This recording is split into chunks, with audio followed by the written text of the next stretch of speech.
无论小功率三极管还是大功率三极管，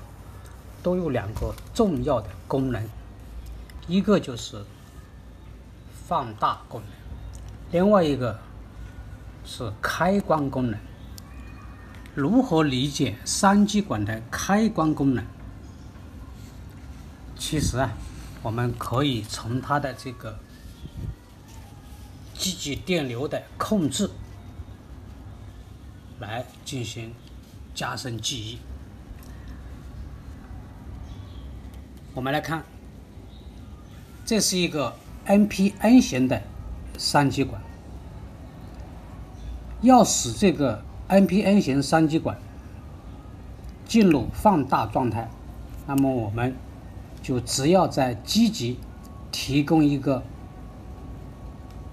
这个 0.7 伏左右的这个电压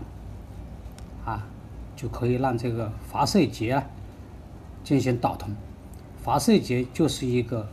PN 节，那么积极就是正极，发射极就是负极。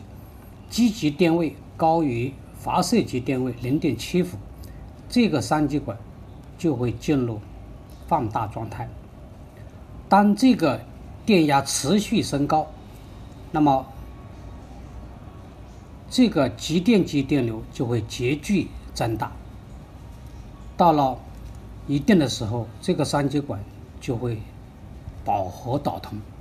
进入深度饱和，也就是说我们说的会吃得太饱了。那么这个时候就深度饱和，饱和以后，那么等同于呢，这个极电极电流就会直接流向发射极，返回这个电源的负极。这等同于这里就是一个开关，这个开关就已经接通这里就是一个开关了，这个开关就已经接通，这是极电极，这是发射极。这个三极管进入饱和以后，那么等同于呢，这个开关已经接通，这个就是三极管的开的这个状态。当这个积极的电压持续上升，进入这个饱和导通以后，那么来了一个低电平的时候，也就是说，当积极电位逐渐下降，或者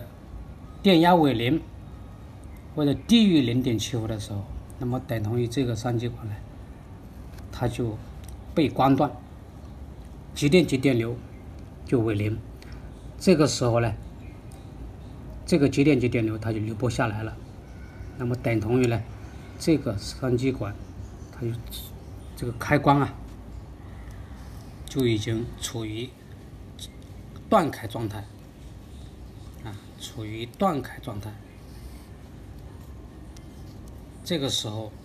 那么这个三极管它就处于截止断开状态。所以我们说这个三极管它实际上就是一个开关的功能，这个时候它有开关的功能，我们可以这样来进行理解。